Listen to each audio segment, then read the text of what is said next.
A few weeks ago, I gambled everything I had buying this wrecked Mercedes AMG GT, and now I'm not really much better off. I've still not got much in my bank, and I've still got a very broken car, which is a long way from being roadworthy. Doors are off, wings are off.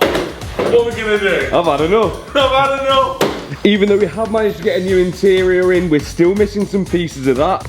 Still need to get a new roof. We still need a complete front end and a rad pack. But worst of all, this rear quarter, because this damage is pretty nasty and I still don't know what I'm going to do about it. But we'll come back to that a little bit later on, because this is the first problem we need to sort. This is a broken pipe, well, damaged pipe anyway, off the front, which goes just here, and as you can see, it's a bit kinked. Now, surprise, surprise, from Mercedes, this costs a fortune, and, well, the ends of the pipe are alright, it's only the metal centre bit which is damaged. So we've got a genuine replica part made up, which is going to replace the metal section, and this cost me 20 quid rather than hundreds of pounds for that replacement pipe. Some of you will love this, some of you will hate it. It is what it is. So let's get that swapped over and we can get that on the car. So now we've got everything from the black one, which is the old one, swapped over to the new one, and yeah, I'm pretty happy with that. I've just got some new P-clips to put on it and that won't be an issue. So a great little saving made on quite a small piece, but all these little bits add up, so we can get that fitted back to the car. And it's looking good as new.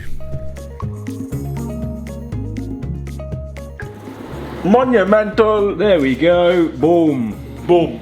Nice work. So now really what we need to get rid of is all of these, well, rubbish bits and bobs. So we've got this bridged oil cooler line, that needs to go. We've got the bridged transmission cooler line, that needs to go. And we need to put some rads in place, because then we can start cooling it, we can start running up to temperature, and everything will be so much better. So now we're outside with the new rad packs that we've got from Mercedes. We're outside because we've got the old examples that come out of this car that are going to be a good reference to what we need to do. Chris, what we need to do with the new ones, as they are incomplete and so shiny. It's nice, that, isn't it? Yeah. Loads better than the lovely. So which one do you reckon that is? This is going to be coolant, isn't it? Cooler, I'd say that's that one. Yeah, definitely. And then that bit of plastic that's right behind you there. Yes. It's for it. Yeah, so where do we start is the question. I'd start with the big one, yeah, and then go smaller. Okay. From the back forwards or the forward So back? me, then you. Yeah. Yeah? Right. So now it's time to assemble this new radiator pack, and it's always a bit of a jigsaw trying to figure out which bit goes in first and where exactly, but with a bit of referencing of the old one and some trial and error, I think we got it right in the end.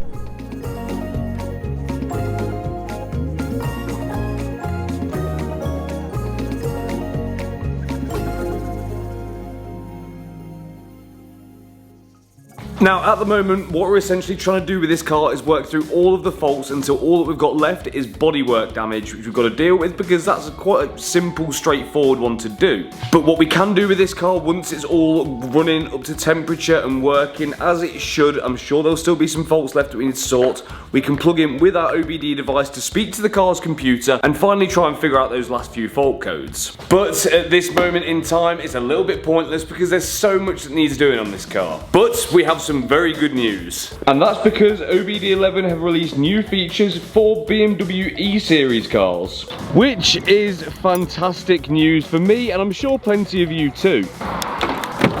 So let's see what functions we can turn on with OBD11 and their new E-Series compatible one-touch applications. And it couldn't be much easier to do. All you've got to do is plug the OBD11 device into the car's OBD2 ports, fire up the OBD11 app, hit connect, and then it's automatically going to detect what sort of car that we're working on. As you'll see here, this is a BMW M3. Then, with a touch of a button, we can scan all of the car's computers for fault codes. Let's see how many faults I've got. Ooh, 9 fault codes. I've seen better, but I've seen worse. For now, because I think most of these are old faults, I'm going to clear them, and then we can come back to them at a later date. And now it's cleared, it's detecting 0 faults, which is rare for my cars, but it's a nice surprise. But here is what I'm really trying to show you. The one-touch applications, which are now available for the E-Series cars, as well as BMWs from F-Series to I-Series as well, and also all VAG Group cars. We can turn on all sorts of features on these sorts of vehicles. Like this, the acoustic lock confirmation, so we can set the car so when it locks or unlocks, we can audibly hear it with a beep. But we can do all sorts of other things like resetting service intervals, turning on interior lighting functions, comfort access, you name it, it can do it. So if you want to grab yourself an OBD11 device, make sure to use the link in the description with discount code SLIX, which is going to save you some money, and I promise you, you'll be thanking me later.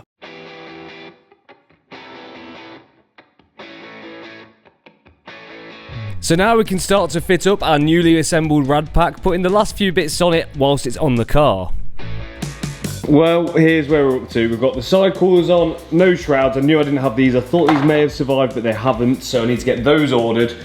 We've got the charge cooler rad, engine rad, fan and AC rad on, and also the other charge cooler rad this side as well. But I've messed up a bit here. I inquired to Mercedes about a complete rad pack for the centre and all the shrouds, everything, and got a price back. I think it was £3,000 for the lot, and that I didn't think was too bad, because there was second-hand ones for sale in Europe which we could have got on our Nürburgring trip, which were £2,500. But then obviously I can claim the VAT back on the Mercedes part, so I thought, you know what, I'll get the brand new ones, have a little bit of extra faff putting it together, but it's fine. But we're missing some bits. Yeah, I messed up a bit really, because I got told by my guy at Mercedes that it was a complete rad pack. Sorry, I've got to say it. And I've not got the oil cooler or the gearbox cooler, and I've already spent. You're right there, Heath. Just seeing if they're missing. Yeah, they're definitely not there. And that means I've now got to buy those, which are probably going to be what, £600–700 each. So I definitely would have been a lot better off getting the one from. I messed up big time, really. But we've got a mod. Let's end the day on a high. Yeah, okay, good shout, good shout. Because we sent the calipers off to be painted, and ooh, they look good, don't they? Oh. So these have been painted by Daz at Darkside, and he's done a mint job. We've done them in Renault Liquid Yellow, which is a really, really nice colour. It's actually not a million miles away from the Sunbeam Yellow you get on some Black Series cars, and I like that. It looks really smart and fancy. That looks so much better. Should we get them on? Yeah, I think we probably should. Yeah. Let's see how these look on the car. Well, how much better do these yellow calipers look than the old grey ones? I love them compared. The grey ones were so dull and the yellow ones stand out so much, but all we've got to do to fit them is fit the caliper onto the brake line and then insert the brake pad retaining clip and the pads itself, and then fit the caliper up to the hub.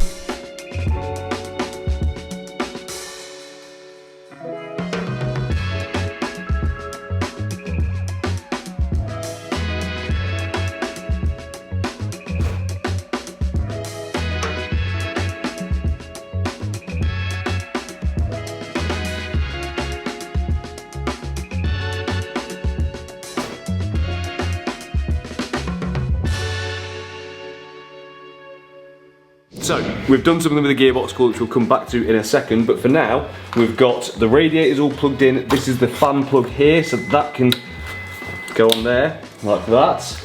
We've got the return on, we've got both of the side rads plumbed in, but then come around here. This is what we've had to do with the gearbox cooler. This is actually the original one, and okay, it's not perfect, but it's not bad.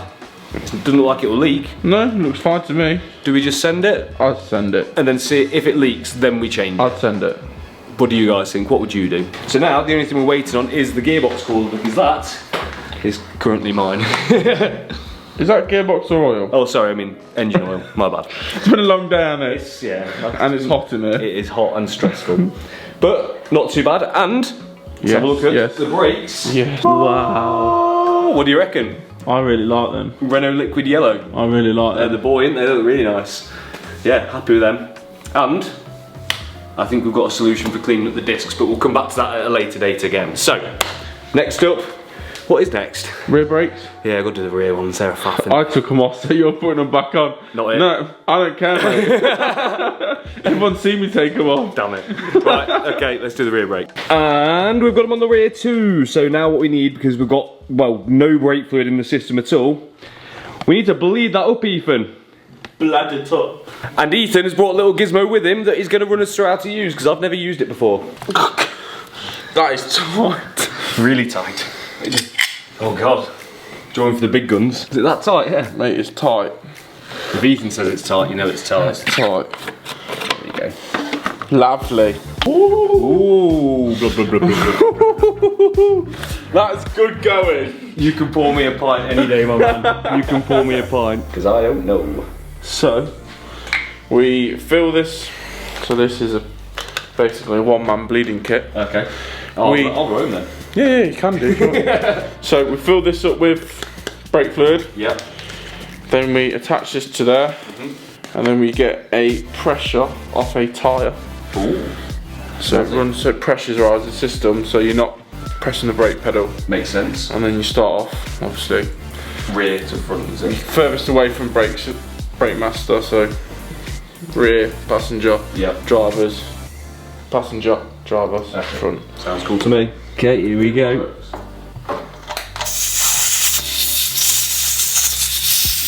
I do the job.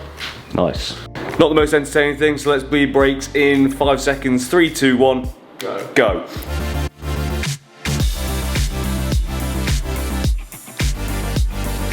So now we've done as much as we can up here. There is a piece which goes from this side to this side, which I'm missing, and well, this is it down here. This one, but it's ruined. Luckily, I have picked up a new one and it comes in primer, so it does need painting. So I'm going to do that with my colour-coded can. Now, I'm not too phased if the job on this section isn't perfect because it is only a piece of the engine base, so you're rarely going to see it. But once I've got the base coat laid down with my rattle can, I can then hit it with some shiny stuff and then this piece is done. While Chris is finished off bleeding the brakes, I'm going to attack the Harp looking front crash bar. Chris has painted it, look at that. Don't get too close because it's not the best. Oh, I just hit, just hit some bits in it. It goes in the engine bay, it's not the end of the world, is it? Nah, good job, so I'm going to get that on. We've got a lot of bags with my spelling mistakes on because I'm not the greatest. Go to school, kids. So before I do any of that, I need to transfer the locks off the original one and put them onto the new one. Otherwise, the bonnet is not going to latch properly. I don't think that one's going to latch properly anyway, mate, to be honest. No, I reckon it looks alright, man. You reckon? Yeah, reusable.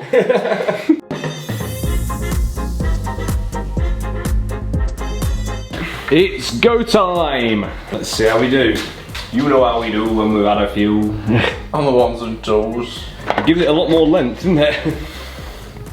I need one of these. That's looking better. Yeah. Well, I don't know about you guys, but I think for a DIY paint job, minus the fingerprints, which are just smudges, don't worry about that, that is absolutely acceptable for an engine bay piece. Not a problem at all. We've left everything loose because we want to make sure all the lines are right, because we've got a little bit of adjustment forwards and backwards in both sides. But apart from that, looking good. So this sort of slam panel section is on, the rad pack is in, we've just put this brace on the top of it as well, that is holding solid. The rest of the rad pack is questionable, but for now it will do. We're gonna have to try and find a way to secure these because I really want to see if there's any other faults with this car that we've not noticed yet, and the only other way we can do that is by running it up to temperature and driving it. So even though it's still a mess, it is starting to go in the right direction, so we can start putting the wheels back on because the brakes are all sorted. There actually, as far as I can see, isn't any suspension damage. I'm gonna have it checked before I say that's all clear though, but we need some wheels back on it. Let's see it back on the floor. Now before we get the car down and carry on with this video, I've got one thing which I want to bring up, which is this. This is the radar from the car, and I don't really know what to do with it because to buy this from Mercedes is £2 grand, and apparently it's not the best system anyway. And this one doesn't look in horrendous shape. There's not any damage to the sensor as far as I can see. So do I try and make a new plastic shield for this one? Do I just code it out? Because apparently it's quite an intrusive system anyway. Or do I just bite the bullet and spend that £2,000? There's a lot of choices going on here. And boom, we're back on the floor. I've got our gas strut back on the bonnet, which we still have to change anyway. But for now, it's weird because it's really low, isn't it? You forget how low it is. Caliper's looking cool, wheels are on. It would steer, but we're still waiting for the steering wheel to come back. But yeah, it's really strange how low it is. It's almost like it, imagine it lowered.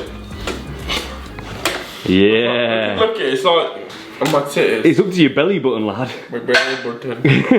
Very strange, but cool. Seeing it back on the floor again. Very cool.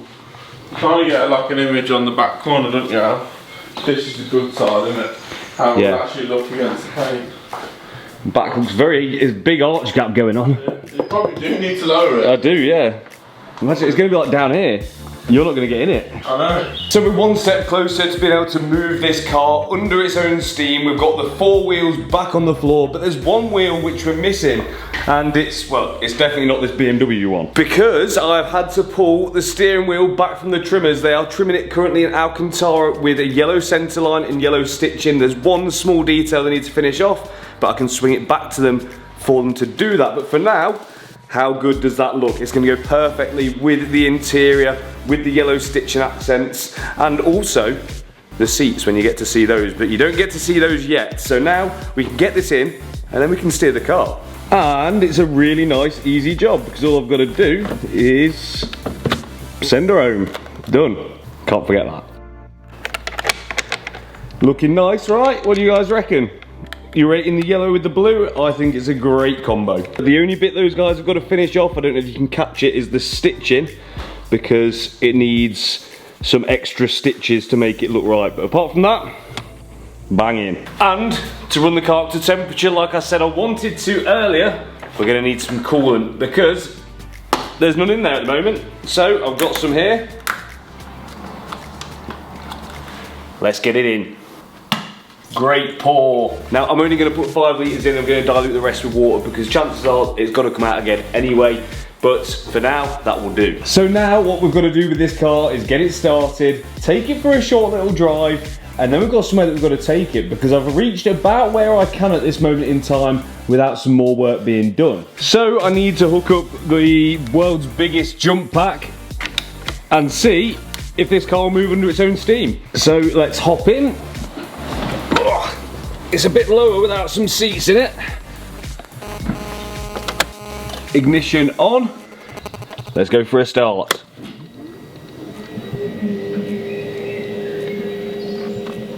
Nothing. Oh, maybe it needs more power. Right, I'm going to turn the i30N on and see if that gives it enough juice to get going. Take 2, here we go. Still nothing. Not a drop. So I was racking my brain on what I possibly could have done to make this car not start anymore, even though not long ago, even with the new dash in, it did. Have I left something disconnected? I can't, I've had it started since we've done this dashboard. And everything else seemed to work. It was like the car wanted to turn on, but there was nothing happening. Well, for some reason, it's not even cranking. It's not doing anything. And I've got no idea as to why. I've had this car started since this new dashboard's been in, so it can't be anything to do with that. I'm not really messed with much else. I'm stumped. Let me come back to you. So I kept on trying and persisted and went over absolutely everything on the interior which could have been stopping it starting, also checking the fuses, but I still couldn't find anything wrong. Well, this is not what I expected to be happening right now. I expected to be taking this up and down the private road and reporting on any bad findings or good findings that I might have had about this car. I didn't anticipate not being able to start it at all. And I've been on this for hours, like all day, practically, and I still cannot figure it out. Like, what have I done? It's got fuel in it. Well, actually, it says it's got fuel in it, but that can't even be that because the car's not even cranking. So even if it didn't have fuel in it, it'd still crank, and it's not. It's not even clicking. Nothing. Nothing at all. Well, sometimes you've got to know when you're defeated and when you need help. There's nothing wrong with needing help. I need a lot of it. We have the man himself, Marky Mark, With a proper jump pack for a start. It's not very proper. It's Semi-proper. More proper than this. Right, come on then. Let me tell you what I've tried. Go on then. So, we have bypassed the pyro. Not now we haven't, but we have. I have checked all the fuses that I can see in the boot.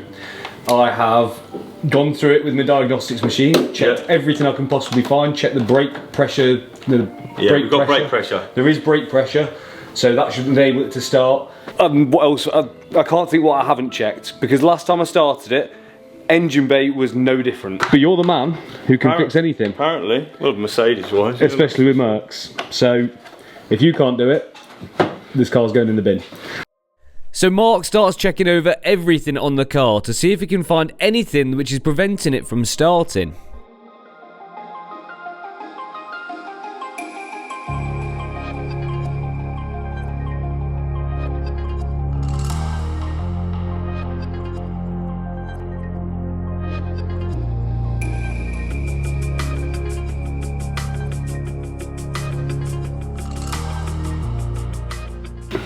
Is that bad?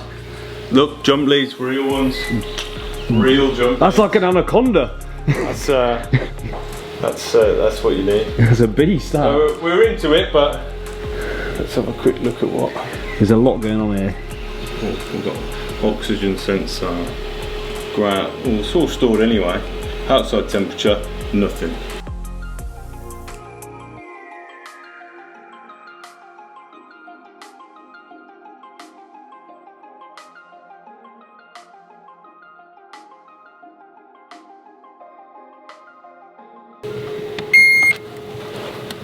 Don't mind me. No, I'm not, sir.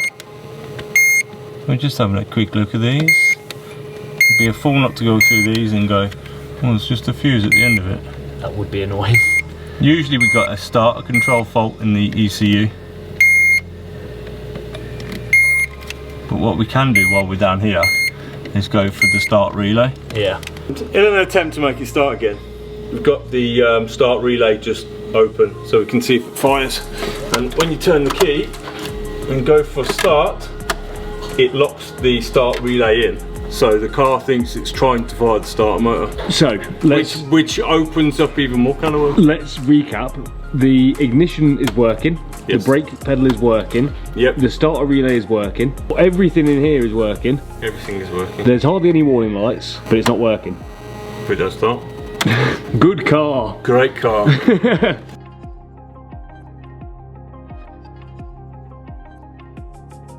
Now, another test. That is it being cranked. Turn it off. That's off. Key out. On. Have you had a tracker fitted? No. Well, we need to look down that avenue because the battery's been off. Oh! No way. I'm going home. I'm going home. Hold on a minute. I'm going home. Hold on. Well, the worst part is, I've seen a tracker thing for this. Yeah. I don't know where it is. Alright, 1 minute, I'll take it out. Okay, well, hold on before you do that, because let me try, have a hunt. Let me have a hunt. As if. No way.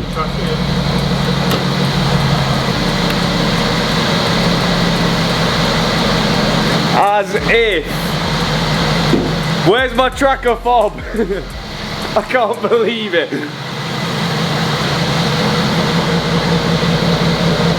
You're not just a pretty face here, mate. What have you just done? You absolute little...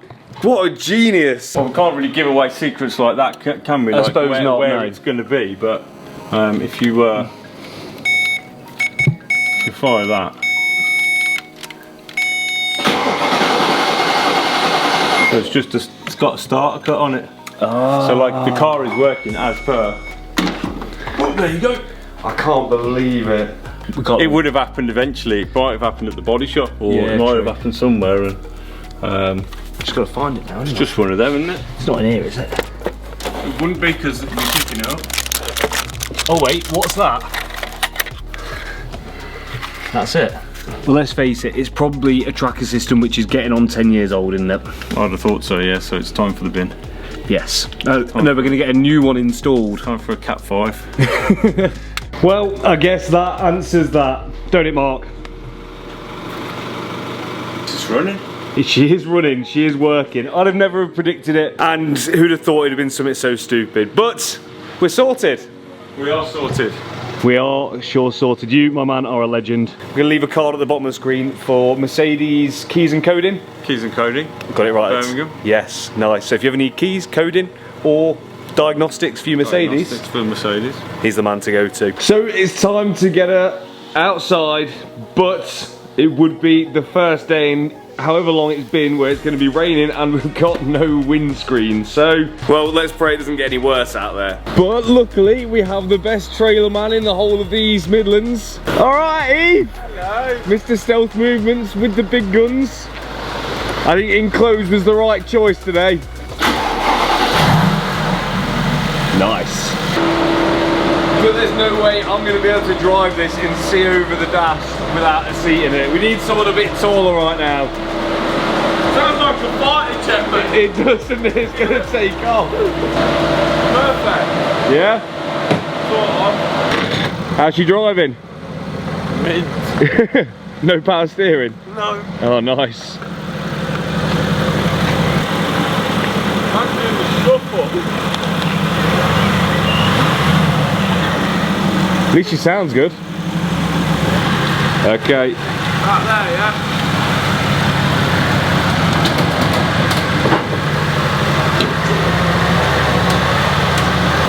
Yeah!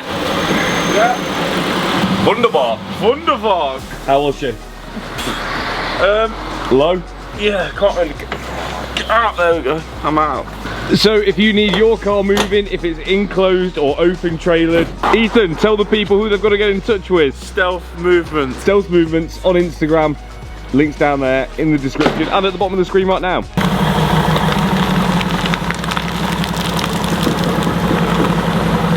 Looking good. Ethan, I love how you put the window up when there's no bloody windscreen in it. I said, it's the first drive in this car. Wow. So we can't just take it straight into the body shop, can we? We're gonna take it for a drift. Maybe not a drift. This is the strangest experience. Oh, it is raining outside as well, so we haven't got long. Power steering. How's she feel, apart from the power steering? Feels alright. Is it? Yeah. How's the tracking? Don't scratch it. This counts as the first drive, right? Yeah, your door's open, mate. Oh, is it? Yeah. You're gonna shut it? Nah. It's a bit dangerous not having that.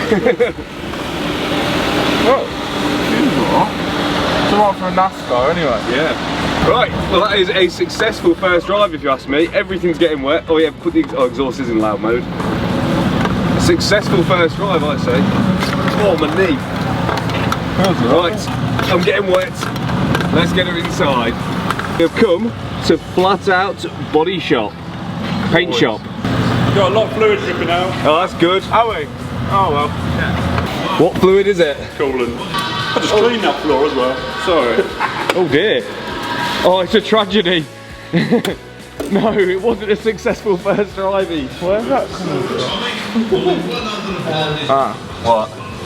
Looks like it's coming off that bottom radiator pipe. It's come off.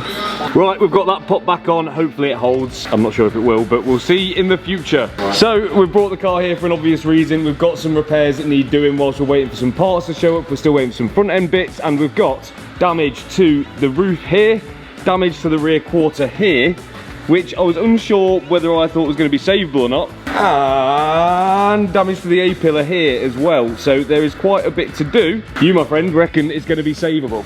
Yeah.